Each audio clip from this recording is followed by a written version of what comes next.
Hey guys, tonight we're doing something a little different. You're not floating down the Nile or marching with Roman legions, nope. You've just landed, slightly confused and very barefoot, in the marshy city-state of somewhere around 2300 BCE. The sun is barely up. The air smells like wet clay, goat hair, and yesterday's offerings. Your bed was a patch of woven reeds. Your pillow was, well, also reeds, and your back is already protesting. You blink around at the morning bustle potters hauling trays of wet bowls, priests clapping rhythms into the air with their hands, and one very determined child chasing a chicken that seems philosophically opposed to captivity. You rub your eyes, sit up, and it hits you. Your mouth feels like it's been lined with sandpaper and secrets. That's not surprising. You went to sleep last night after eating flatbread that could double as a roof tile, washed down with river water and a suspicious smear of fig paste. And here's the twist. They actually did care about oral hygiene back then. Kind of. Which means you're about to begin the oldest morning routine you've never wanted. So, before you get comfortable, take a moment to like the video and subscribe, but only if you genuinely enjoy what I do here. And feel free to drop a comment, letting me know where you're listening from and what time it is where you are. I always love seeing who else is out there unwinding to the past.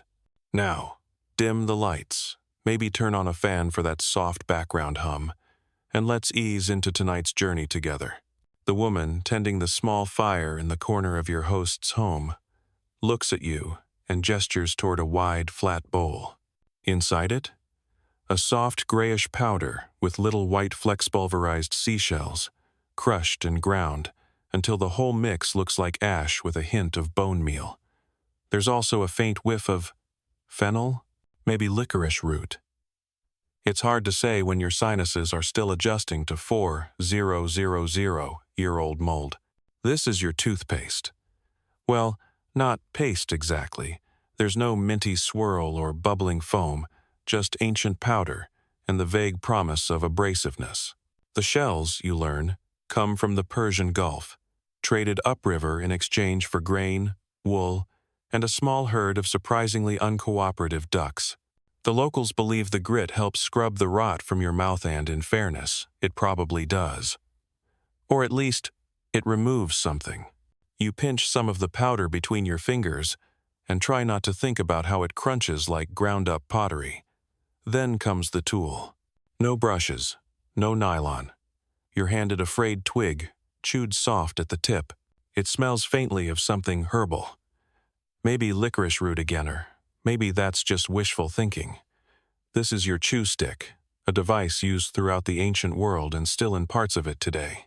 You dip the damp end into the powder, raise it cautiously to your lips, and begin to scrub. At first, it's not so bad. The twig bends gently, and the powder has a cooling, dry texture. But then the grit kicks in. Imagine brushing your teeth with beach sand while someone whispers to you about goat sacrifice. It's a bit like that. Across the courtyard, a neighbor is already well into her own routine. She hums softly as she brushes, then rinses her mouth with water from a jug that's probably been sitting out since yesterday's heat. She spits into the dirt. You copy her. It's a bonding moment. She nods at you with what might be the world's first smile of dental approval. Historically, we know that the Sumerians had a keen interest in cleanliness, ritual, and otherwise. Personal hygiene was often intertwined with religious purity, which meant that caring for your body, including your teeth, wasn't just practical, it was holy. Still, historians argue whether Mesopotamians saw oral care as a preventative habit or something you only did when your breath could knock over a camel. As the sun climbs higher, you realize you've been assigned a simple task today, helping gather herbs for more of that powder. The woman hands you a small clay tablet with scribbled markings, clearly cuneiform, though to you it looks like someone dropped a porcupine on wet clay. She points toward the reed marsh and sends you off with a woven basket and the name of a plant you immediately forget. Walking through your now slightly cleaner teeth grit against each step on the uneven clay road. You pass by a vendor selling onions the size of apples, a man yelling at his goat, which frankly looks unrepentant, and two boys playing a game that mostly involves throwing pebbles at each other's sandals. You try not to breathe too deeply. The scent of fish, burnt bread, and ancient sewages, an acquired taste. Still, you're struck by something peaceful here. The rhythm of daily life hums around you. No cars, no buzz of machines, just human voices, the shuffle of sandals, and the occasional grumble of a working ox. You find the herbs, eventually some kind of minty reed, tangy and sharp, and harvest what you can before heading back. Your teeth don't feel amazing, but you're no longer chewing on yesterday. That's a win. Back at the home, your host grinds the leaves into a paste using a stone bowl and pestle. She adds it to the shell powder and stirs. The result? The ancient version of a breath freshener. You dab a bit onto your twig and chew again. You're still brushing. Technically, when the little boy from earlier leans in close, sniffs your breath, and then gives a solemn thumbs up. You've passed. You're officially Mesopotamian minty. You're starting to settle into the rhythm now. The morning is heating up. The dust on the street has begun to float just enough to make your eyes water, and your freshly scrubbed teeth feel like they've been polished with sandpaper and maybe a tiny bit of regret. You sit on a low stool while your host, whose name sounds something like Ninshuba, but you're honestly afraid to pronounce it aloud, motions you over to the hearth again. Today, you'll be making more of that lovely powder. And by lovely, of course, we mean deeply questionable in both texture and origin. She brings out the ingredients one by one. First, a flat stone tray with fine, pale ash, probably from burned juniper branches, still faintly aromatic. Next, a small bundle of dried licorice root, which she breaks open and begins crushing between two stones until it resembles slightly fragrant gravel. And finally, the star ingredient, crushed seashells. These aren't just any shells, you learn.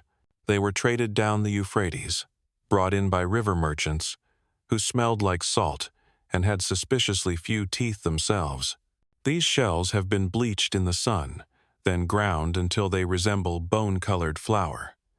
You watch as she adds a generous scoop to the ash mixture and stirs it with what looks suspiciously like a chicken feather. You lean in for a closer look. Mistake. A sudden gust of air, possibly from the neighbor sneezing, sends a tiny cloud of powder directly into your nose. You snort, sneeze, and nearly tip backwards off your stool. Ninshuba chuckles. Probably not the first time someone's inhaled early toothpaste. Here's where things get interesting. She reaches into a small leather pouch and pulls out charcoal, not for the fire, for your mouth. Tiny pieces of soft black wood, scorched from the same juniper branches used in incense. She crumbles it into the mixture like she's seasoning a stew. Charcoal, it turns out, has been used for millennia to clean teeth. Even today, some people swear by its whitening powers, though dentists tend to be more skeptical. Historians still argue whether Mesopotamians used charcoal for practical cleaning or simply because they thought black powder kept away evil spirits. You're not sure either, but your powder now looks like soot with a crunchy twist. And just as you're getting used to this idea, she sprinkles in something greenish from another pouch. Crushed mint? Dried parsley? Nope. Crushed myrtle leaves, she tells you, are prized for their sharp aroma and supposed ability to cool the mouth of rot. You try not to take that personally. You're handed a shell with a small mound of the new blend. It smells oddly pleasant, woody, sharp, earthy. You dip your twig in and give it another go. This time, it's a little smoother. The ash softens the grit. The charcoal gives a strange but satisfying squeak, and the myrtle leaves a faint zing, like the world's earliest breath mint. You're starting to understand why someone might do this every morning at least, if they wanted to kiss someone without being hexed. While you chew and scrub, Ninshuba explains in slow, deliberate gestures that this mixture isn't just for teeth. It's also part offering, Part charm, part household necessity, she shows you a tiny clay idol tucked into a wall niche. You recognize the symbols scratched beneath it, some form of early protective spell. Keeping your mouth clean is a way to keep evil out. Across the street, a neighbor is preparing his morning blend. He's added powdered date seeds, which he claims help tighten loose teeth. You find this unsettling. What exactly is a loose tooth in 2300 BCE? Something you just tie with a string to a goat? Back in your corner of the courtyard, a child hands you a new chew stick. This one's from a willow tree thinner, more flexible and historically important. Willow bark, as it turns out, contains salicin, a precursor to aspirin. So, yes, ancient Mesopotamians were technically brushing their teeth with a very primitive form of pain relief. Your aching jaw silently thanks the innovation. Still, some parts of this whole experience make you pause. For instance, nobody rinses. There's no final spit or swish. Just scrub, chew, swallow what won't kill you, and move on. You begin to suspect that dental hygiene here is less about the polish and more about appeasing the spirits who live in molars. You take a moment to glance around at other households. It's like a silent symphony of brushing.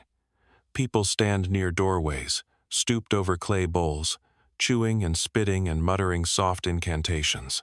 One older woman is brushing her gums with what appears to be finely shredded bark. Another mixes her paste with goat's milk. Someone, for reasons unclear, is using a feather. As you observe, it becomes clear this isn't just a chori, it's a form of morning meditation, a ritual woven into daily survival, belief, and habit. You remember how often your own toothbrush back home has sat unused at midnight. And now, here you are, scrubbing away with ash and sticks, like your dental soul depends on it. The day stretches out in front of you. Soon there will be errands, grinding barley, patching sandals, maybe an impromptu temple visit. But for now, your mouth feels not fresh, exactly, more like cleared, a blank slate, as if your teeth, however shaky, have been swept clean of dreams and fig paste. And that's not a bad place to begin. You're sitting in the shade now, chewing contemplatively on your third toothbrush of the morning. It's a twig, but this one's been peeled and frayed, just right softened by water, gently split at the end into a kind of prehistoric brush. It's not elegant, but it works. And at least this time, it doesn't taste like panic and burnt herbs. Someone across the street waves to you, revealing an impressive gap where two front teeth once lived. He's holding what looks like a piece of split palm wood, the end beaten until it resembles a little tuft. You realize everyone here has a preferred tool.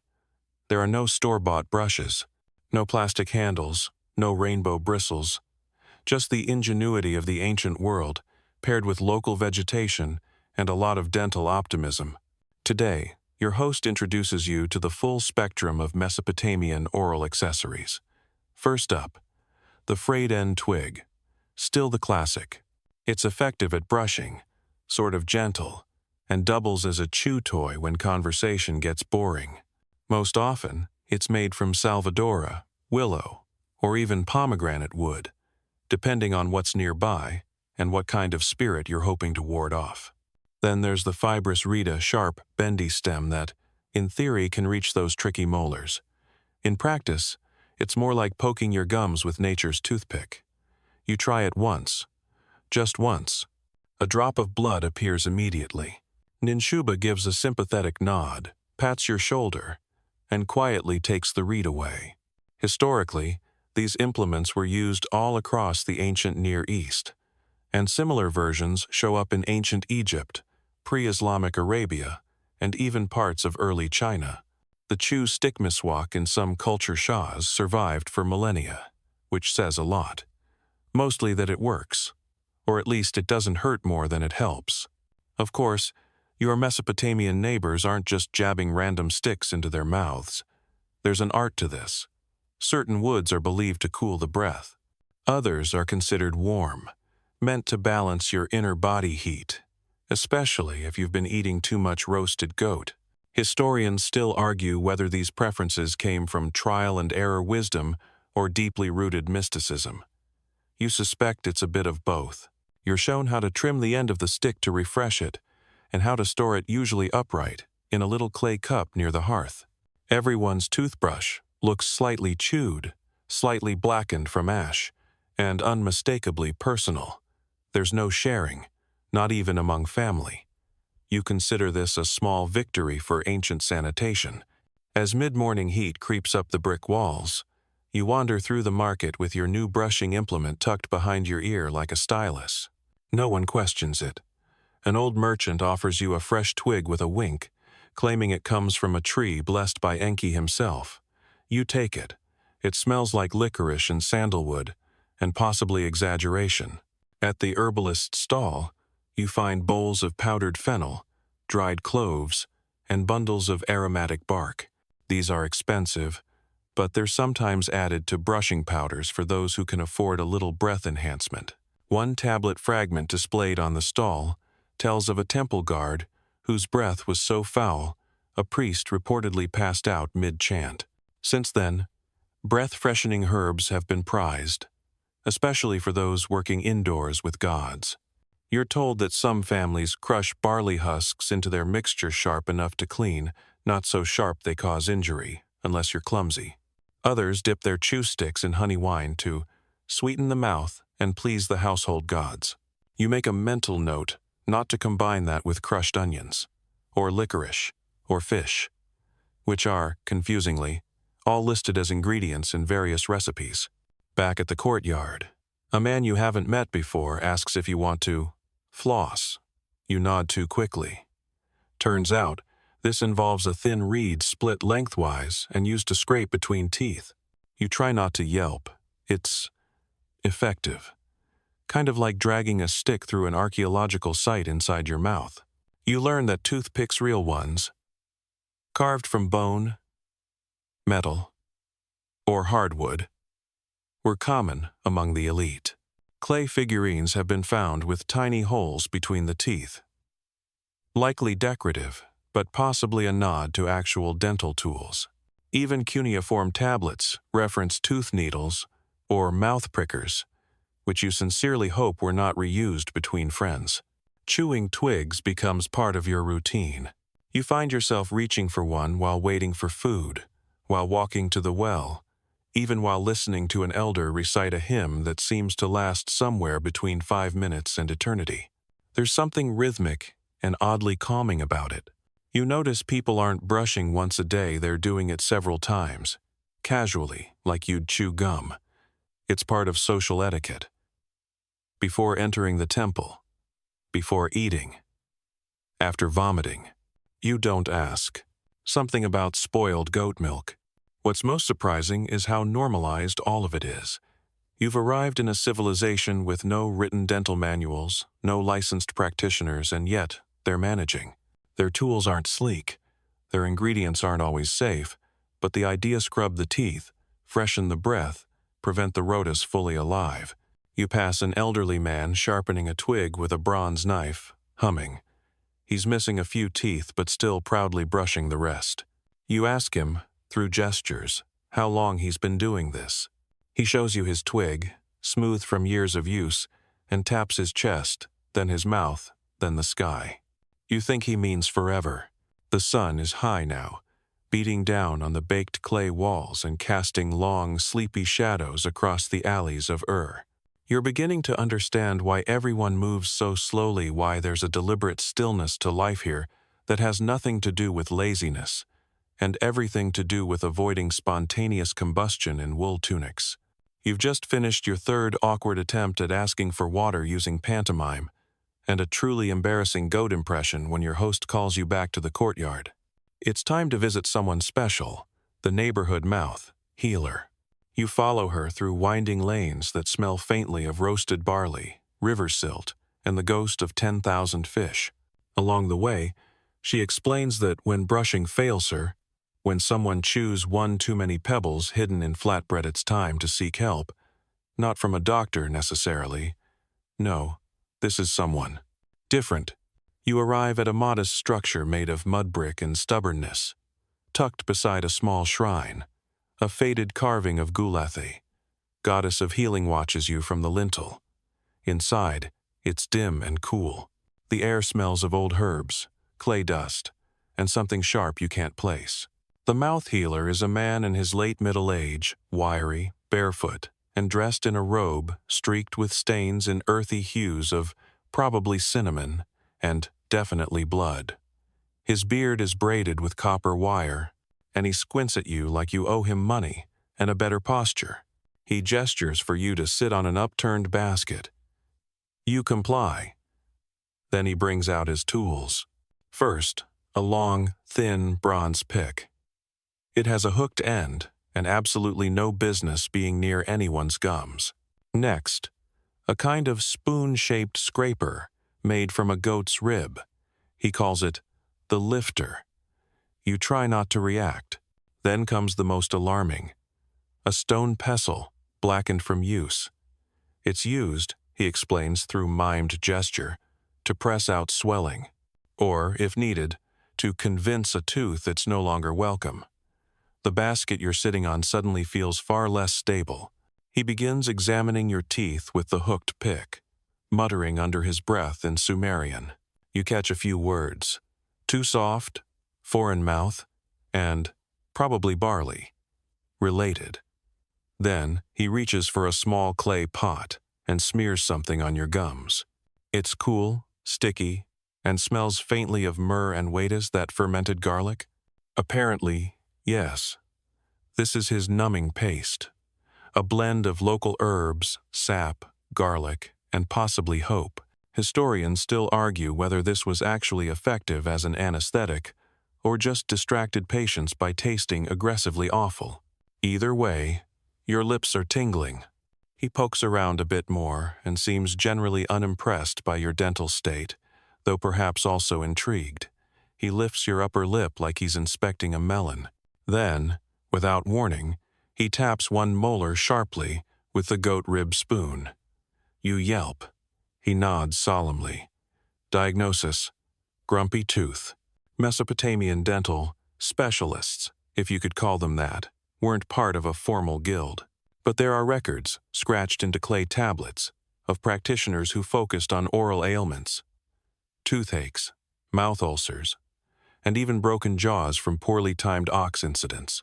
Many healers blended herbalism, rudimentary surgery, and spiritual intervention, and sometimes intimidation. You're shown the rest of the toolkit: small needles, for reasons, thread coated in ash, a pair of wooden clamps, and a tiny bronze blade used to release spirits through the gum. You try not to ask. Still, there's charm in the ritual. The healer wears a copper amulet shaped like a lion's head. He taps it 3 times on his bowl of tools before each procedure. Your host explains, this is to call upon Gula's favorer, at least to keep her from looking away in disgust. You think it might also be to signal to the patient that things are about to get intimate. Before you leave, he offers you a mix of crushed date pits, honey, and powdered fishbone as a preventative tooth preserve. You smile politely. He holds it closer. You taste it. It's texturally bold. Outside, you thank him with a nod, and what you hope is a gesture of ancient dental appreciation. He replies with a brief shrug, and goes back to boiling twigs in a pot that probably hasn't been washed since Hammurabi was in short pants. You return to your host's home with a new respect for Mesopotamian dentistry and a deeper fear of bronze tools near soft tissue. Your gums feel strange, not painful, just aware.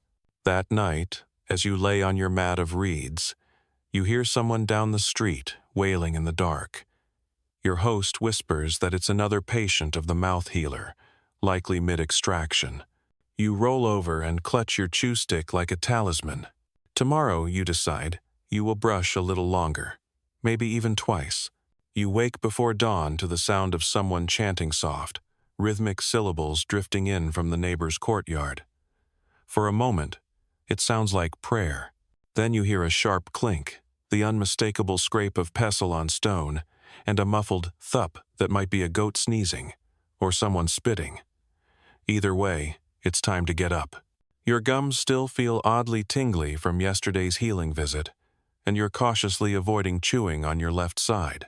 Breakfast is thin barley porridge, lukewarm and seasoned lightly with regret. But you notice something new tucked beside your bowl, a small charm in the shape of a molar. It's made from fired clay, roughly sculpted, and your host explains meant to protect you from tooth demons. Of course, she says this casually, as though it's self-evident, then hands you your morning chew stick. The sky's still dark, but your teeth are already on the agenda. As you chew, she begins preparing a small altar near the door.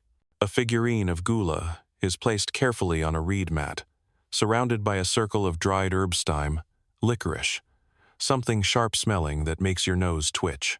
A thin trail of smoke curls from a clay bowl of smoldering resin, and beside it, laid neatly like an offering, are 3 human teeth. You take a slow step back. This is, you learn, part of a household healing ritual. When someone loses a tooth, especially a child, it's not simply tossed away or buried. It's presented to the gods, often with prayers, and sometimes placed inside small clay pots, buried at the foot of the bed, under doorways, or near kitchen hearths. The Mesopotamians believed teeth held power. Losing one wasn't just biology, it was symbolic. It could signify aging, weakness, or even the loss of protection from certain spirits, so they compensated with ritual, symbolism, and the occasional spell involving of all things goat hair and pomegranate juice. Nin Shuba, ever helpful, hands you a small tablet to examine. On it is an inscription that loosely translates to, "O toothworm, come not near, this house is sealed." You blink. Wait, toothworm? Yes, that's right. For centuries, Mesopotamians believed that cavities were caused by tiny worms burrowing into the teeth, a literal explanation for the very real sensation of aching, crumbling enamel. And why not? The idea of invisible invaders causing pain wasn't far off. It just lacked the bacterial nuance. Historians still argue whether this belief originated in Mesopotamia or earlier in Egyptian or Babylonian cosmologies. But cuneiform references to the toothworm are among the oldest medical theories known. You're now very conscious of every tooth in your head. The woman leading the ritual hums as she places a pinch of ash onto the clay teeth. She then pours a trickle of honey over them, meant to sweeten the breath of the departed molars, so their spirit might rest. There's no mention of what happens if you forget to do this. You don't ask. Next, she ties a small reed bundle with string and brushes it gently across your forehead, then over your mouth. The air smells like cedar and something slightly burnt. She mumbles a line you don't understand, then pats your cheek like a well-behaved goat. You assume this means you're now spiritually brushed. Despite the mystery, there's a deep comfort in the ceremony. The idea that your mouth isn't just a series of teeth and gums, but a landscape of meaning, one to be guarded from within and without. Even if you're not convinced about the worm, later that day, while wandering through the marketplace, you pass a man reciting poetry to a crowd of yawning teenagers. His voice is hoarse, but when he speaks, the crowd hushes. The poem is about love, of course, and it includes a curious line: your kiss, like the breeze from fresh barley, unspoiled by the breath of worms. You nearly choke on your chew stick. It turns out, oral health wasn't just ritual, it was romantic. There are records, etched lovingly into clay, that describe desirable traits like lips of pomegranate, breath of lilies, and teeth like moonlight on wet stone. The mouth was sacred. A beautiful smile wasn't just aesthetic, it meant good health, piety, and possibly a lower risk of marrying someone cursed by molar spirits. You're beginning to understand why everyone brushes so much. That evening, your host's son comes in holding a small clay figurine. He's lost his first tooth. With great seriousness, he places the tooth in a pouch and hangs it around the neck of the figurine, which he calls Namtaru. You've never seen this spirit before, but from the way he bows to it, you guess it's important. Later, you ask about the name. Turns out, Namtaru is a minor deity associated with disease, particularly mouth and throat afflictions. Some people leave offerings to appease him. Others, like this family, offer teeth as barter. It's all part of the dental diplomacy that runs quietly beneath Mesopotamian daily life. The boy smiles at you with a fresh gap in his grin. You smile back, suddenly aware that your teeth may soon join the offering bowl if you don't keep brushing. As night settles, you chew slowly, thoughtfully, and with just a touch more reverence. You feel the faint crunch of shell, the soothing scrape of charcoal, and somewhere in your imagination, the whisper of a very small, very hypothetical worm retreating into the shadows. Morning returns, as it always does in with a rooster that crows 3 hours too early and a dog barking at something invisible. You sit up, jaw stiff, mouth dry, and immediately regret that last bite of barley cake from the night before. Your host, ever intuitive, appears with a bowl of water, your brush twig, and a powder that smells like mint, and, mysteriously, fish. You brace yourself. As you begin your now ritualistic brushing slow, circular motions that scrape like sand on stone, you remember what your host told you the night before. The gods see you through your breath. You're not entirely sure if that was metaphorical or a threat. The truth is, your mouth has been working overtime, not just with the tooth-cleaning rituals, but with chewing the diet of a civilization that treats dental enamel as a polite suggestion. Let's talk food. Breakfast is a thin gruel of barley, somewhere between broth and porridge, depending on how charitable you're feeling. You chew slowly. The texture is neutral, but then you hit a familiar crunch. Sand. Again. Always sand. You look up to see your host's son enthusiastically mixing the next pot with his bare, dust-covered hands. Well, that explains it. You're not imagining things. Ancient Mesopotamian food, while often hearty and inventive, came with side effects. Their breadance, unleavened and sometimes baked directly on hot stones, was legendary for picking up bits of grit. Between the grinding stones, unwashed grain, and outdoor ovens, it was basically like eating trail mix with tiny rocks. Add to that dried fruits like dates and fig skewy, sweet, and incredibly sticky. Good for your energy levels, bad for molars. You bite into a dried fig and immediately feel something pull in the back of your mouth. It might be a filling. It might be hope. Lunch? That's barley again. Roasted this time, mixed with onions and herbs. Occasionally, a bit of dried fish, which adds protein and the lingering smell of low tide. There's a kind of hard biscuit served with it, made from crushed grains and brace-yourself clay. Not full-on dirt, but a silt-like binding agent that helps hold its shape. You're starting to understand why everyone's obsessed with oral hygiene. Evenings are more varied. If you're lucky, you get lamb stewed with lentils, cooked in a bubbling pot over coals. There are garlic bulbs, pungent and soft, used liberally. There's pickled radish. There are even little fermented yogurt balls with herbs that smell like something you shouldn't put in your mouth but do anyway, because flavor is rare and suffering is routine. And still, every meal grinds your teeth down a little more. Historians have noted that dental wear was common in Mesopotamia and remained severe erosion, flattened molars, and jaw inflammation were frequent. Some of it was age, some was diet, and some was just life. People lived hard and chewed harder. You watch a neighbor, an elderly man, with a face like sun-dried clay bite, into a barley loaf, with complete indifference to the visible cracks in his teeth. He chews methodically, almost defiantly. You, on the other hand, take the tiniest bite imaginable and chew as if auditioning for a role as a particularly timid hamster. During the midday rest, you help sift flour using a reed mat and a fine mesh sieve made from hair. It's supposed to remove grit. It doesn't time. The stones used to grind the grain are worn smooth, but they still shed tiny fragments. You're told this is normal, expected even, the way someone might shrug about rain or ankle-deep mud. You begin to notice something else, too. People eat slowly, not out of politeness, but out of caution. They chew with the same energy one might devote to diffusing a trap. One wrong bite, and it's a week of herbs, ash paste, and goat's breath mouthwash. At one point, a neighbor pulls out a piece of bone from her stew and starts scraping her tongue with it. You raise an eyebrow. She explains that it's for scraping off tongue rot, what we might generously call plaque.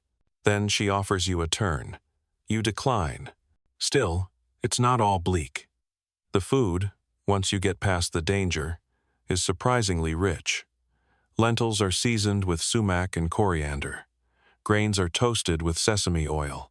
There's even bira cloudy, sour drink sipped through a straw to avoid the solids floating on top.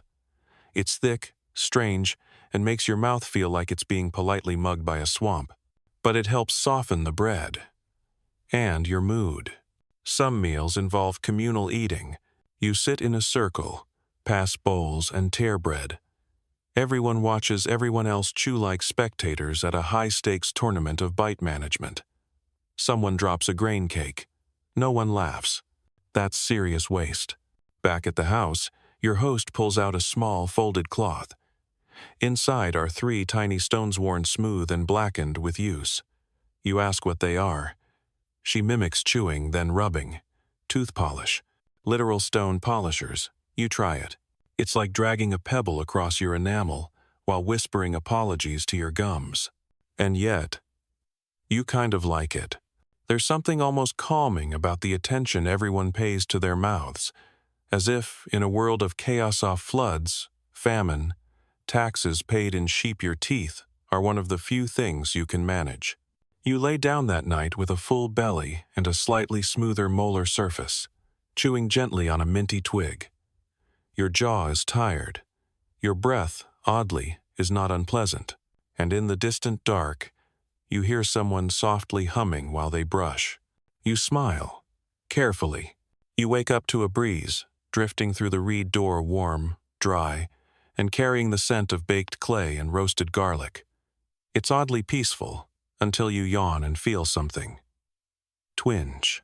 Ah, yes, that back molar you've been ignoring. The one that's been humming ominously like a tiny, passive-aggressive drum. You press your tongue to it, as if your mouth is a medieval courtroom and that one tooth is on trial. The verdict is, not good. You look over to your host, Ninshuba, who's busy feeding what looks like stale lentils to a chicken with attitude problems. When she notices your squint and your finger hovering near your cheek, she nods slowly. Demon, she says. Not a demon. Just demon. You don't laugh, because she's not joking. Welcome to the intersection of dental pain and ancient Mesopotamian spiritual diagnostics. In this world, a toothache isn't just a nuisance, it's a sign, a message, possibly a punishment, and more importantly, it's almost certainly a demon. The idea of illness, as a result of malevolent forces, was central to Mesopotamian medical belief. A sore throat, spirit of the cold wind, stomach cramps. You probably offended a kitchen deity. Toothache? That's a worm or demon burrowing in your skull to whisper curses into your jawbone. And the only logical solution? Exorcism, obviously.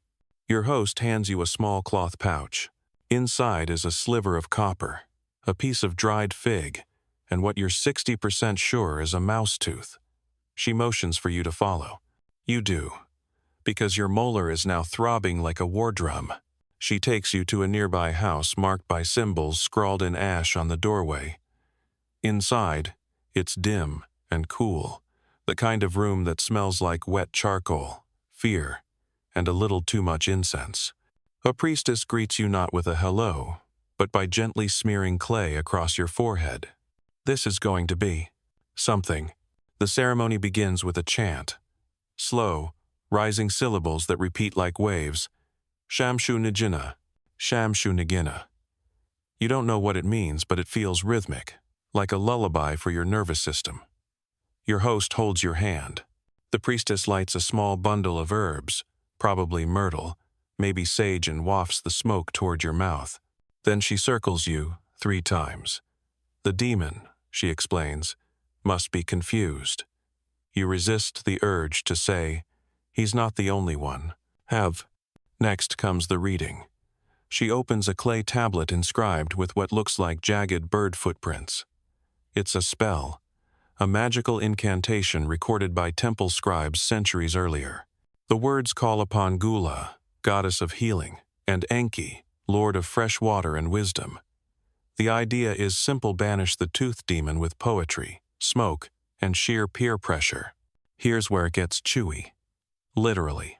You're given a lump of paste honey mixed with crushed herbs, possibly including garlic, myrrh, and ground bonend, told to hold it in your mouth while the chanting continues. It tastes like a compost heap had a baby with an old boot. But you keep it there, because your jaw is pulsing and your options are limited. The priestess then uses a thin bronze stylus to touch the area around your cheek, drawing symbols into the skin-protective marks meant to redirect the spirit. At one point, she blows gently across your face. You're not sure if that's part of the ritual or just a practical way to cool the flaming herbs. Historians still argue whether these exorcisms were purely symbolic or occasionally effective. It's possible the herbs had antiseptic properties. Maybe the chanting helped with stress-induced tension, or maybe you were simply too distracted by the smoke and singing to notice your pain for a while. But here's the thing. It feels like it's helping. The priestess ends the ritual by tying a strip of reed around your wrist, marked with red dye and a knot of twine. This, she explains, will keep the demon from returning. You nod, because your tooth has stopped screaming. You're sent home with more paste, a few protective phrases to recite at sunrise, and very firm instructions to avoid sharp cheeses and arguments with your neighbors. Back at the house, Ninshuba claps your back and hands you a warm drink: fermented barley water, sweetened with a whisper of honey. It's oddly comforting. You sip slowly, careful not to agitate the molar. That evening, you lie on your mat and gaze up at the roof, watching the moonlight flicker between the reeds. Your wrist still smells faintly of burnt herbs. Your breath is a combination of garlic, ash, and triumph. You haven't just cleaned your teeth. You've survived a spiritual dental cleansing. You smile to yourself.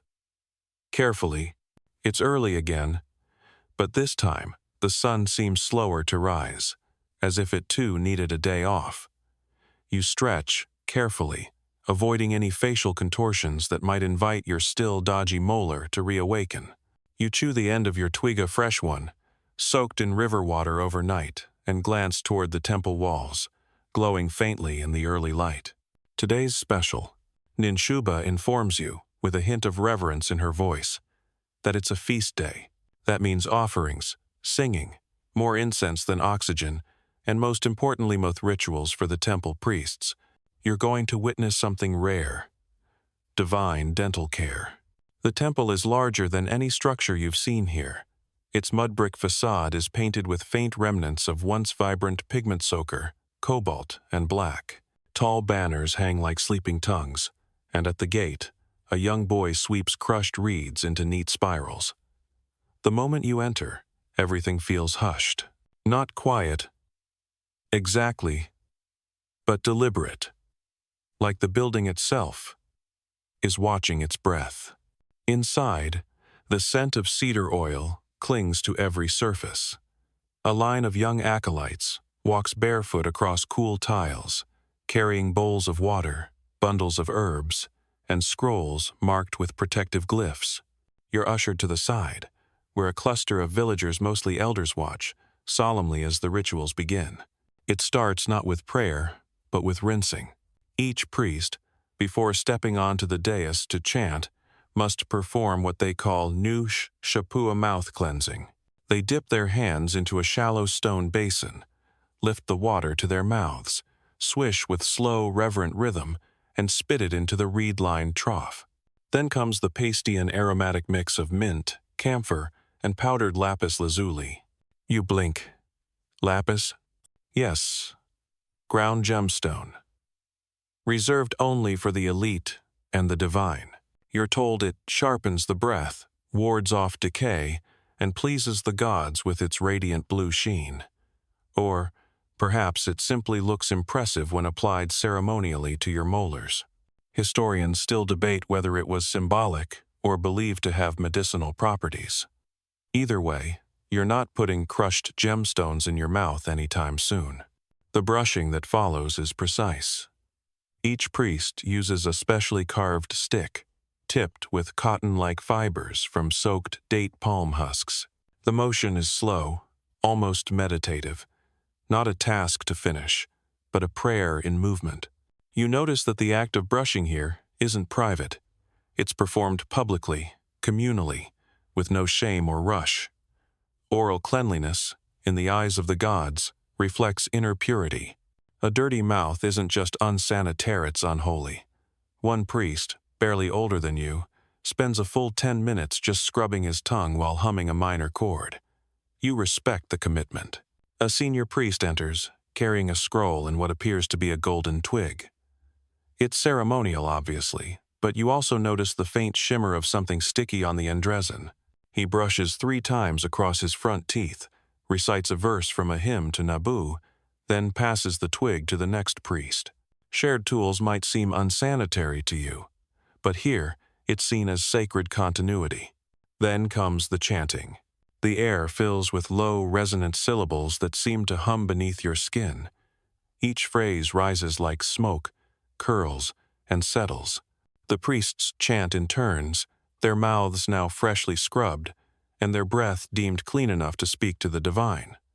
There's a rhythm to inhale, chant, pause, swallow, begin again. Their mouths move with precision, their breath carrying each syllable as if it were incense itself. You're reminded suddenly of a line you overheard earlier in the market. The gods do not hear your prayers, they smell them. You believe it now. During the final offering, one priest places a small loaf of honey sesame bread on the altar. Before doing so, he holds it to his lips and breathes gently across it. Not a kiss, not a bite, just breath. It's as if he's adding the essence of his mouth to the meal, a divine seasoning. And you realize, this isn't just oral hygiene, it's theology. Outside, as the crowd disperses, you linger. The sun is higher now, warming the stone path. A boy runs past you, giggling, a smear of ash on his chin. You hear one of the older women mutter something about his demon breath. She hands him a twig and shoos him toward the water basin. You find yourself reaching for your own chew stick. Not because your breath is bad, but because the quiet repetition of brushing has started to feel grounding. It gives you a sense of agency, a way to participate in this old, complex world. You're no priest, but you too can scrub your teeth in the light of the sun and feel momentarily clean, at least in spirit. Back home, Ninshuba hands you a fresh powder mix, charcoal, mint, and something vaguely citrusy. She winks. Temple blend, she says. You feel honored. You also feel ready to brush again. And maybe, just maybe, say a small, fresh-breathed prayer to the gods of molars. Later that evening, long after the temple echoes have faded and the sky has bruised itself into a deep indigo, you find yourself sitting by the hearth, swirling a cup of barley water, and gingerly pressing a finger to your jaw. That molar. Again, it's not roaring, not like before, but it's sulking. A low, dull complaint, as if the demon hadn't left so much as taken a personal day. Ninshuba sees your expression, squints knowingly, and vanishes into her storage room. She returns with a tiny jar, its lid sealed with twine and a waxy greenish lump. She holds it out with the solemnity of a priest offering a holy relic. Toothpaste, she says. From my grandmother's grandmother. You open it. It smells like cloves, wet leaves, and something that might be horse sweat or fermented hops. She gestures for you to smear a dab on your aching gum. You do. It burns, then cools, then tingles in a way that feels like your mouth is hosting a very small, polite thunderstorm. As you sit there, eyes watering gently, she begins telling you the old story, the one everyone here seems to know, the tale of the toothworm. It always starts the same. A man lies sleeping. His teeth begin to ache, to throb. In the dream, he sees a creature, thin, black, wet, as if freshly pulled from the river, slithering between his gums. It gnaws, it whispers, it drinks the blood from his roots, and when he wakes, the pain is real. To remove the worm, the ancients believed, one must speak to it, tricking it, scaring it, even shaming it into leaving. You nod slowly, wondering if you've just joined the ancient world's weirdest therapy group. But this belief wasn't fringe. It was widespread and shockingly long-lived.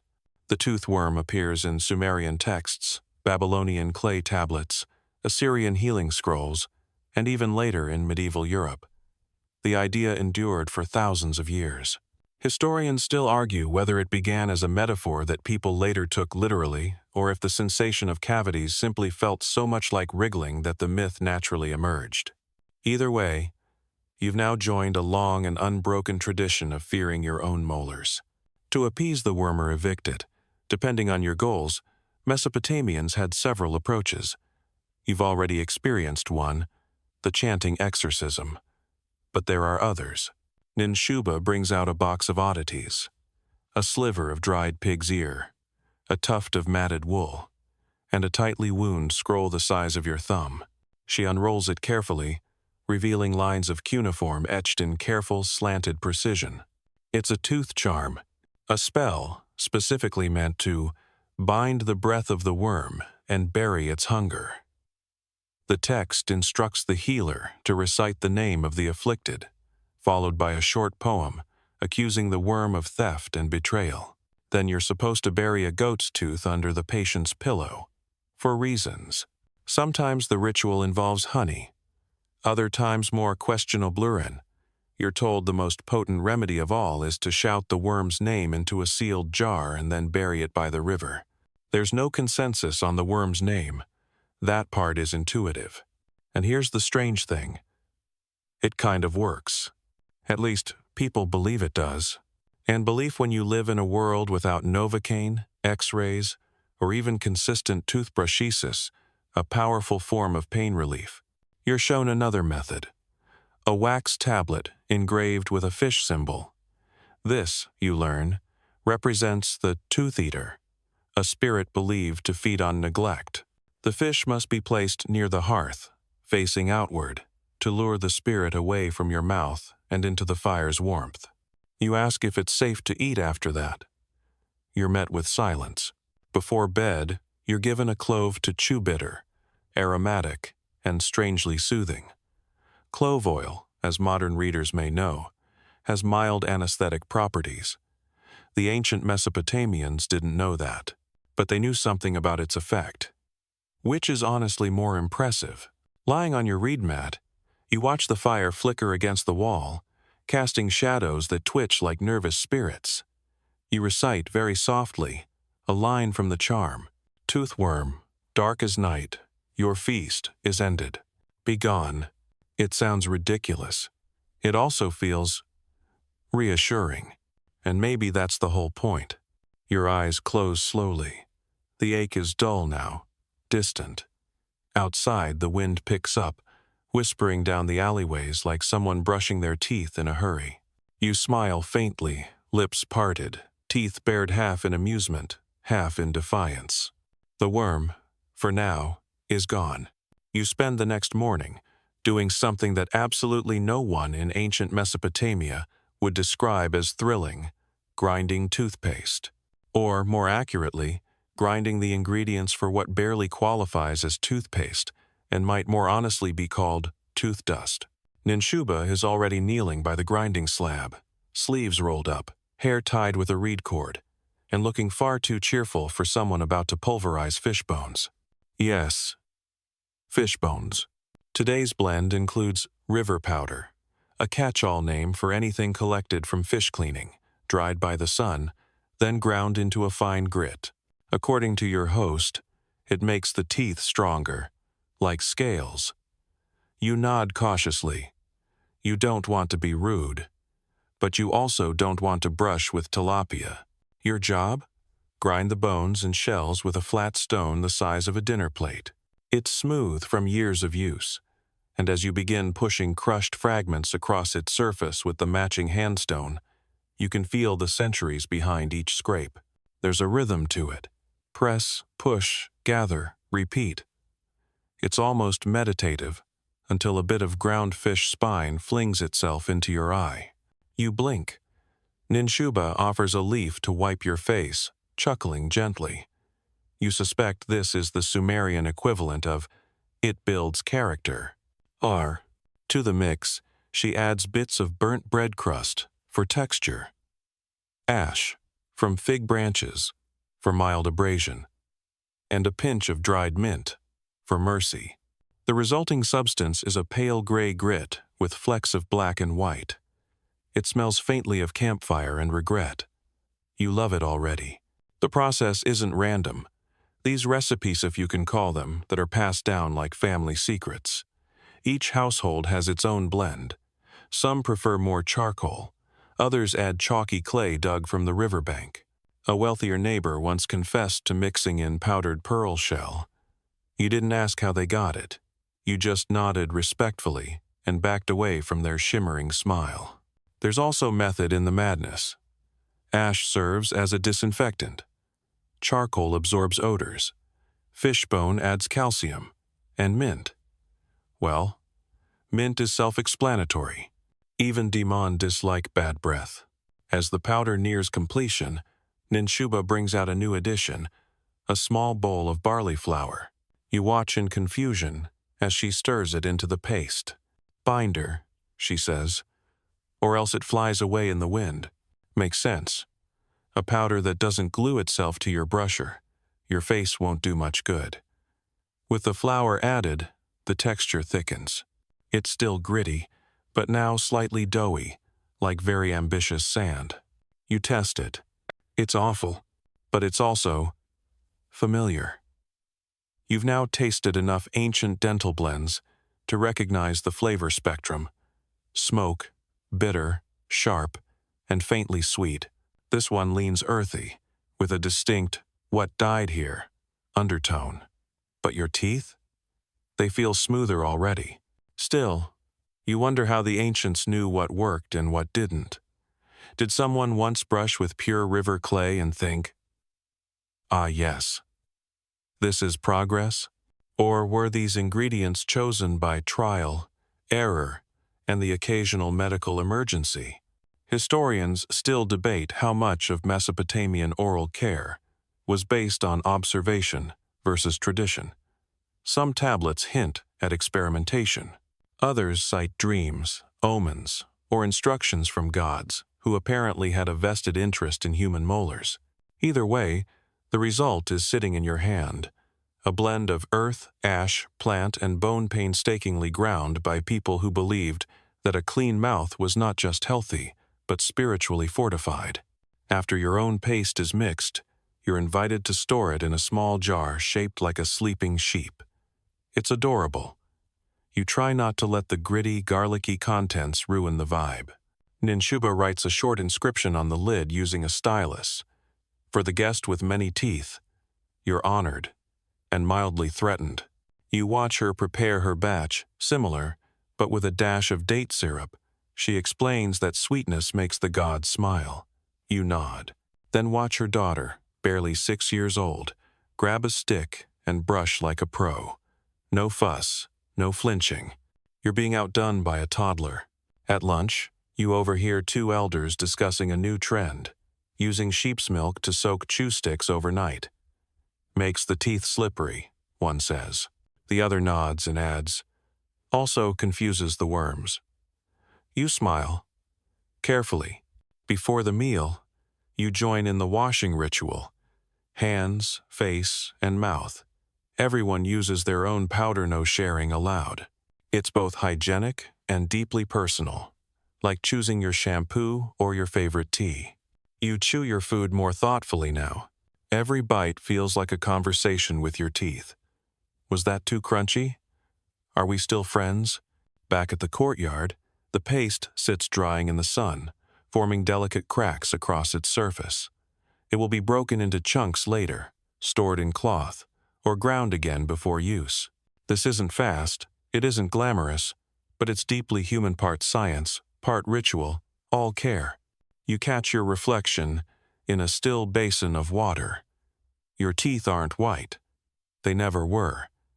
But they're clean, strong, maybe even a little proud.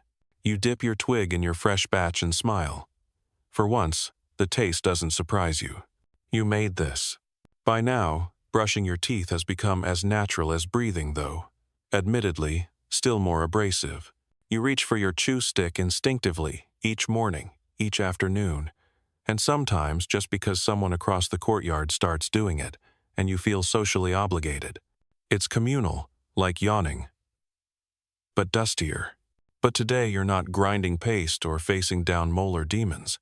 Today, you're tackling something even more complex. Mesopotamian etiquette, specifically, the etiquette of breath, social, spiritual, and surprisingly, nuanced. It begins with breakfast. Ninshuba's uncle stops by for a visit, barefoot and carrying a clay flask of what smells like spiced yogurt. Before sitting, he performs a quick brushing right there, beside the hearth, humming under his breath while using a stick soaked in honey water. Then he spits into a corner pot labeled with a tiny pictograph that seems to mean used or do not drink. Respectful. When he finally greets you, he clasps your shoulder, leans in, and exhales slowly. Not a sniff, not a word, just warm, minty air in your general direction. You're confused, Ninshuba whispers. Breath blessing. Polite. You breathe back. You panic. You've had 3 sips of barley coffee, 2 bites of burnt fig, and no brushing yet. But it's too late. Social custom demands a return breath. You lean forward and do your best impression of a silent sigh. He nods, apparently satisfied. Welcome to the subtle dance of ancient air sharing. In Mesopotamia, fresh breath was more than cosmetic, it was a social lubricant, a symbol of personal order and divine favor. Bad breath, on the other hand, was seen as disruptive, possibly even a sign of moral failing. If your mouth stank, maybe your thoughts did too. At feasts and rituals, people chewed herbs beforehand. Sweet fennel, parsley, aniseed for breath. Sweetening. Records suggest some households grew mint, not just for cooking, but specifically to rub on the tongue before speaking in public.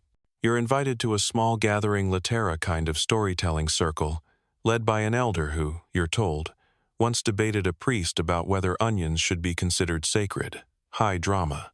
But before you attend, Ninshuba insists you perform a mouth prep. It involves a brushing with willow bark paste, a tongue scraping using a piece of rounded bone, don't ask whose, a rinse of salt water, held in the mouth while you spin 3 times to confuse foulness, a final dab of honey under the tongue, for sweetness, and to trap spirits if they try to escape. You comply, because frankly, you want to hear the onion story. When you arrive, everyone's seated in a circle. There's an unspoken rule, no talking before brushing. A woman forgets, speaks too soon, and receives 3 subtle coughs and 1 not-so-subtle nose wrinkle. She blushes and withdraws a twig from her sleeve, brushing in silent penance. You sit cross-legged, lips sealed. Across from you, an older man with teeth like ivory dice chews something green. You recognize its sweet rush root, a favorite among those who want to impress but can't afford pearl dust. The elder begins to speak. His voice is soft, but his breath smells of cloves and respect. As the tale unfolds complete with overly dramatic gestures and 1 solid impersonation of a very upset onion deity, you notice that between every paragraph, he pauses to chew. Not for hydration, not for hunger. But for freshness, it's part of the performance. And it works. No one coughs. No one shifts uncomfortably. The air stays pleasant. During a break, a young woman offers you a strip of bark to chew. Licorice root, she says, to calm your tongue. Also makes you sound wiser. You're skeptical, but chew anyway. It's bitter, earthy, and oddly numbing. You overhear a conversation between two men discussing someone who'd spoken at the temple the day before. He had fine words, one says, but breath like spoiled lentils. The other winces. A shame. The gods might have stopped listening. You wonder how many prayers have gone unheard due to bad breath. Probably more than we'll ever know. Historians believe breath was often linked with the sol napushtu, which also meant life, breath, and sometimes even personhood. So foul breath wasn't just gross, it was spiritually dangerous, a sign of imbalance, infection, or divine disfavor. There are even medical texts describing treatments for halitosis. One lists a rinse made from date vinegar, garlic peel, crushed juniper, and goat bile. You make a note never to complain about mouthwash again. By evening, your breath has been through 3 rounds of herb chewing, a rinse with fennel water, and a brief stint where someone insisted you chew on beeswax to tighten the lips. You're unclear if that was literal or metaphorical. You've also learned the proper way to breathe thanks after a meal. Exhale slowly over your empty bowl, a symbolic gesture of gratitude. It's poetic, in a way. You give back what you took, 1 mouthful of breath for every bite shared. That night, lying in the dark with your mouth pleasantly numb and your tongue tasting faintly of parsley and wood smoke, you realize something. You haven't just learned how to clean your teeth. You've learned how to use your breath to say, I'm here, I'm clean, I mean no harm. And in ancient Mesopotamia, that's everything. It happened suddenly, as these things always do. You're eating dinner flatbread dipped in lentil stew, sprinkled with dried sumac and just enough sand to keep you humble when something in your mouth cracks. It's not loud, not dramatic, but it's distinct. The sharp, gritty kind of pain that says, well, that tooth is no longer part of the team. You freeze, mid-chew. Carefully, you run your tongue across your molars. One of them the same tooth that's been sulking off and on since your brush with demon episode now feels jagged, uneven, and deeply offended. You glance up. Ninshuba is watching you like a mother owl who knows you're about to say something foolish. You broke it, she says flatly. You nod. Slowly, she sighs. We go to Salutu. You don't know who or what Salutu is. You're hoping it's a kind of herb. Maybe a salve. Maybe a prayer whispered over hot coals and forgotten. But no, Salutu is a person, a tooth puller. And so begins your least favorite field trip. The house is at the edge of the village, near the reeds, where frogs sing dirges and even the wind seems nervous. The building is squat, low, and plastered in layers of ash and paint. It smells faintly of boiled nettles and stubbornness. Salutu is older than dust, wiry as a reed, and wrapped in a tunic that's seen too much. She does not greet you with a smile, probably because she doesn't believe in smiles, or possibly because she has only 4 visible teeth. She motions you to sit on a log. You sit, slowly, regretfully. Next to you is a table of tools none of which belong anywhere near a human mouth. There's a hooked stick, a bronze chisel, a leather strap, and what appears to be a mallet. You try not to look at them for too long, in case they get ideas. Salutu examines your tooth with a twig dipped in sesame oil.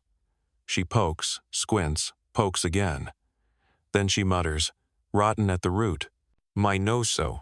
You attempt to object, but she's already reaching for the mallet. To be clear, this is not modern dentistry. There is no reclining chair, no Novocaine, no light jazz playing in the background, just a woman with arm strength, confidence, and a complete disregard for your feelings. The procedure begins with a rinse hot water infused with crushed onion and salt. It burns. It's also meant to confuse the nerve, which sounds more like a dare than a technique. Then she wraps a strip of cloth around your head and under your jaw to stabilize it. You're now a very anxious present. The tool she uses looks like a sharpened spatula. She slides it between tooth and gum, mutters a brief phrase, something about worm spirits, and stubborn Menand gives one quick, decisive twist. You see stars. You also taste blood, charcoal, and a slight hint of fennel. Then comes the mallet. Not to smash the tooth, thankfully, but to tap the tool, rocking it until the tooth gives up the fight. There's no countdown. No, are you ready? Just a sudden, jarring crack, and then, it's out. You sit there, stunned, mouth open, while Solutu drops the tooth into a bowl of vinegar like a coin into a wishing well. She spits into the fire, mutters something else, and smears a paste onto the empty socket. It tastes of mud, metal, and something aggressively herbal. Your eye twitches. After a few moments, she pats your shoulder, hands you a cold cloth, and returns to stirring a pot of what you hope isn't more paste. Ninshuba appears with a cup of warm beer, which you hold to your cheek. She doesn't say, "I told you so." She doesn't have to. The look says it all. As you walk home, dazed and drooling slightly, you try to remember what life was like before you had a hole in your jaw and the scent of roasted onions permanently embedded in your memory. But it's no use. You've joined the club now. Back at home, you lie down on your reed mat, clutching your chew stick like a teddy bear. You won't be brushing tonight, just gently rinsing and whispering apologies to your remaining teeth. And as sleep creeps in, you realize something sobering. In Mesopotamia, oral health wasn't just about prevention. It was survival. Once a tooth went bad, it had to go. And when it did, you didn't get porcelain replacements or bridges. You got a gap, a story, maybe a nickname, and hopefully, a little peace. You close your eyes to the gentle sound of frogs, your heartbeat slowing, your breath shallow but minty. Somewhere, Solutu is probably sharpening something. You hope you never see her again. The sun rises late the next morning, or maybe you're just slower to notice it. Your jaw is tender. Your tongue keeps slipping instinctively into the new gap, as if trying to understand this revised blueprint of your mouth. You feel lighter, not better. Exactly, but slightly less cursed. And today, things are quieter. There are no priestly chants, no spice vendors shouting about garlic discounts. Just the slow, easy rhythm of a village easing into itself. You're sitting on a low stool when Ninshuba beckons you over with a crooked finger and something like a smirk. She holds out a little cloth bundle and unwraps it to reveal very gently a child's tooth. Tiny, off-white, and smoothed at the root like a pebble worn by river current. Her youngest daughter has just lost her first tooth, and tonight there will be a ceremony. You raise an eyebrow. She nods, serious now. For protection, she says. And thanks. Unlike your recent encounter with the terrifying poetry of Solutu, this is a gentler affair. The shedding of a child's tooth isn't feared, it's celebrated. A sign of growth, good health, the natural rhythm of life. But also a moment that requires action. Because in Mesopotamia, even the smallest transition matters. You follow them to the edge of the courtyard, where a small hole is dug beneath a pomegranate tree.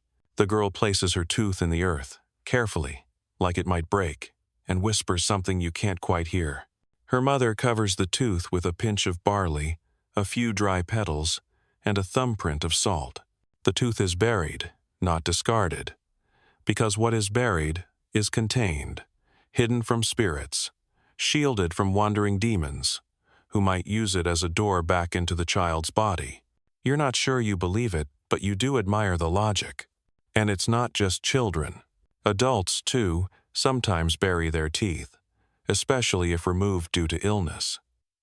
To cast them away carelessly is to tempt fate, to invite tooth demons back. The ground is sacred. A keeper of things too dangerous to leave above. You learn there are alternatives. Some families keep a tooth jar, usually made of clay and sealed with wax.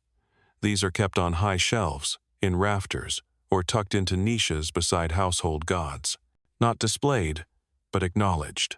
The teeth inside are wrapped in cloth, and sometimes tagged with symbols, birthmarks of the mouth's journey. You're shown one. A squat jar, decorated with rough wave patterns, was sealed tight.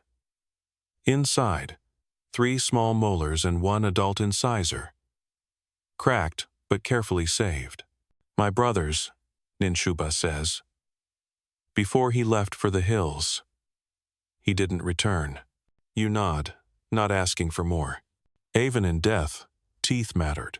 In burial sites across the ancient Near East, archaeologists have found teeth tucked into cloth bundles, placed near the chest or under the head.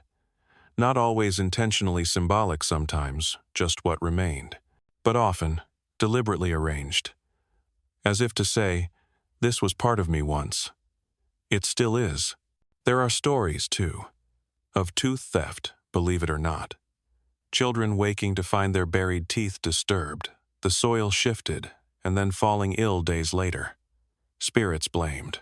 Sometimes neighbors. Occasionally goats. The line between myth and livestock misconduct remains fuzzy. To prevent this, protective charms are used. One popular method, placing a smooth river pebble atop the buried tooth, marked with an X, scratched in with bone. You do this tonight with Ninshuba's daughter, pressing the pebble gently into the soil. It clicks into place like a lid closing on an old song. After the ritual, the girl is given a treat, a candied fig rolled in honey and dusted with cinnamon. Yes, it's the kind of thing that probably contributed to the original tooth's demise, but you don't question tradition. You sit back with the family, chewing softly on your own reed, and watch the girl laugh, a new gap in her smile shining like moonlight on wet clay. She's proud, not because something fell out, but because something changed. And in a world where change is rare, that matters. Later, back in your corner of the courtyard, you brush with gentle circles, avoiding the extraction site. Your chew stick is soaked in warm mint water today, a special treat Ninshuba prepared. So your dreams stay clean, and as you lie back, gazing at the stars between the roof slats, you wonder what your childhood teeth looked like. Where did they go? Who might have kept them? Or maybe they were just forgotten. But not here. In this world, every tooth tells a story, even the ones that fall out on their own. It's another golden morning in hazy sunlight, reflecting off mud brick walls, roosters arguing philosophically in the distance, and a breeze carrying the scent of sesame oil, dust, and slightly burnt porridge. You sit cross-legged in the courtyard, trying to avoid chewing on the side where your recent tooth was extracted. Ninshuba appears with a glint in her eye, and a question you don't quite understand, until she repeats it slowly. Do you want to see a king's smile? You blink. She laughs, gestures, and you realizes he's taking you somewhere fancy. Well, relatively. It's not the royal palace proper, but one of the outer compounds attached to it, reserved for stewards, scribes, and the higher-ups who manage temple records, trade inventories, and royal grooming schedules, including, apparently, dental matters. You're led past walls, carved with lions and bulls, through a stone gate guarded by 2 men in reed helmets who don't blink once. You try to look like someone important. Ninshuba doesn't bother. She's carrying a bundle wrapped in linen, and that seems to be all the clearance she needs. Inside, the world changes. The floors are swept, the air smells like cedar and rosewater. People walk with slow dignity, the way you might if your tunic was embroidered, and your daily problems included, should I use the gold bowl or the lapis one? And then, in a shaded alcove, you see it, the royal hygiene kit. It's not on display exactly, but it's laid out carefully on a low table beside a reed mat and a bowl of crushed pomegranate seeds. Ninshuba nudges you. This, she says, is what kings put in their mouths. There's a toothpick carved from ivory, inlaid with a sliver of turquoise. A brush stick-frayed at one end, but capped with silver. A powder jar made of translucent alabaster, etched with a zigzag design and sealed with beeswax. It smells like mint and something rich you can't identify, maybe crushed dates soaked in wine. A steward nearby explains that the powder is made from burnt myrrh, pulverized pearl, and charcoal from sacred figwood. It's used twice daily, once before court, once before rest. For kings, cleanliness is not just status, it's symbolic power. A clean mouth, a clear mind, and a body worthy of divine communication.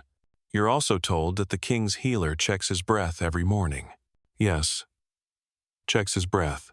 Not with instruments, just proximity, a discreet sniff. A quiet nod.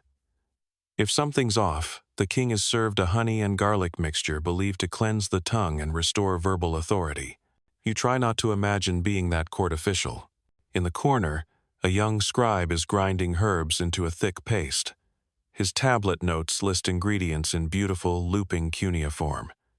Cinnamon, licorice root, dried apple, crushed coral. You watch him work the pestle in slow circles, adding drops of cedar oil until the paste glistens like wet clay. It will be stored in sealed pots for the king's nightly routine. And yes, the king has a routine. You're shown a small stylus with a rounded end, used for scraping the tongue. It's cleaned with vinegar and stored in a cloth pouch embroidered with his seal. There's also a lip salve, made from beeswax and pressed rose petals to keep his words from cracking in the sun. The emphasis is clear. The king's mouth isn't just for smiling or eating, it's for proclamations, for blessings, for setting laws in motion. A foul mouth isn't merely unpleasant, it's inauspicious. If the king's breath turns sour, what does that say about the health of the realm? Historians still discuss the extent of royal grooming in Mesopotamia. Some argue the focus was more religious than cosmetic. Others believe the elaborate hygiene rituals were part of a carefully crafted imagone in which cleanliness, order, and scent all reinforced authority. After all, if your breath could sway empires, wouldn't you gargle with pearls? You even hear whispers of a tooth dye, made from saffron and pomegranate, used by elite women and courtesans to tint the enamel slightly red, seen as both fashionable and a symbol of vitality. You try to picture it. The effect would be unsettling, but memorable.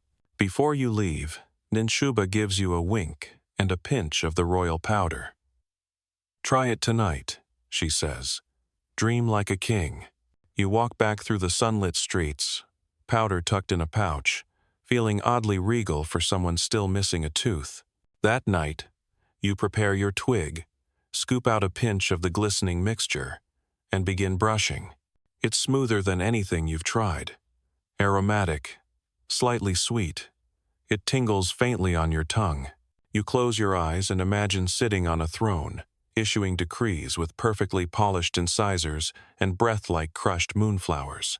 Then a mosquito lands on your nose, and you're back to reality. Still, for a moment, your mouth was royal.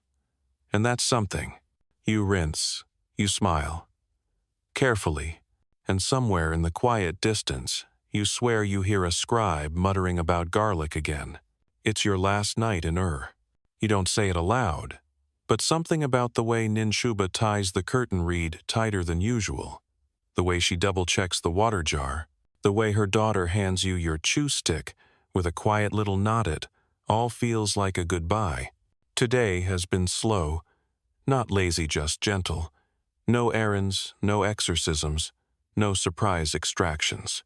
You helped press oil from sesame seeds, stirred lentils while watching two goats argue over a stick, and sat in the shade grinding another batch of ash and mint into fine powder. Your jaw aches a little, but familiarly now, like an old bruise you've made peace with. As the sun slips below the mud-brick rooftops, the sky turns the color of warm clay, and a cool breeze threads through the village like a lullaby. It carries the scent of roasting garlic, river water, and dust kicked up by children playing before bed. The air is still, and it's time for your final checkup. You sit quietly as Ninshuba opens her herbal pouch one last time.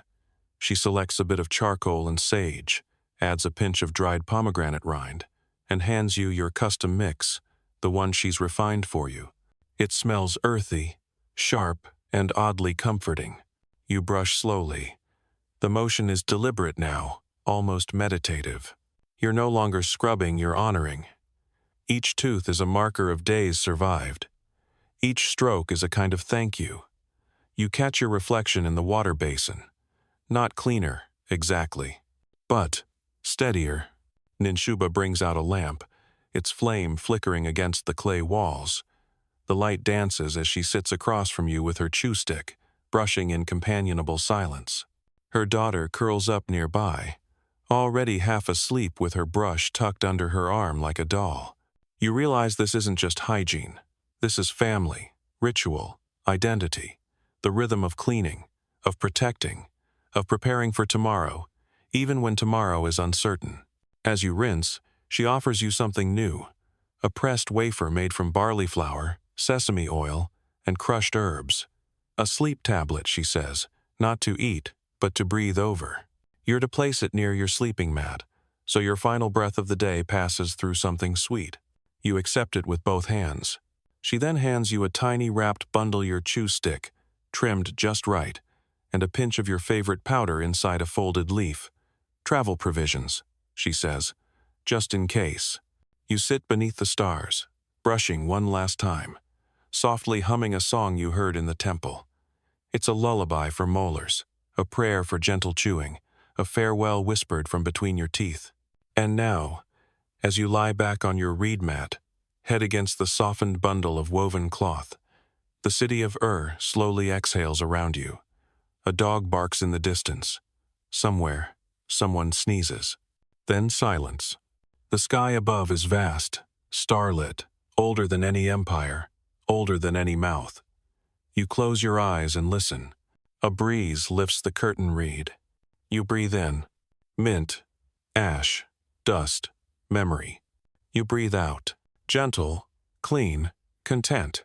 You lie in stillness now, wrapped in the warmth of a city that has long since turned to stone and silence. But tonight, it's real. The hearth glows low. The reed mat beneath you shifts quietly as your breath deepens. Each inhale is softer, each exhale longer. Your body, once unfamiliar with this rhythm, now follows it with ease. Your jaw rests. Your tongue stops testing the socket where that one molar used to be. Your teeth, survivors of strange pastes and careful rituals, no longer ache. They simply are. Around you, the last sounds of the city dissolve: the slow creak of wood, the hush of feet brushing across clay, the fading clink of a pestle in a distant courtyard. The wind slips through the gaps in the wall, bringing with it the faint scent of fig smoke and fennel. You shift slightly. Your hand touches the little wrapped leaf beside your bed, a reminder of the care that shaped your days here. The small, slow, strangely meaningful act of cleaning your teeth with ashen twigs and intention. You feel your limbs grow heavy now, your mind softer, thoughts drifting like silt in a quiet river. Nothing urgent remains. Only warmth, only stillness. Breathe in and out. Let the memory of crushed shells and mint drift to the back of your mind. Let it all go. There is no rush, no noise, just the hush of sleep curling around you. Your mouth is clean. Your heart is light. The night is long, and it welcomes you.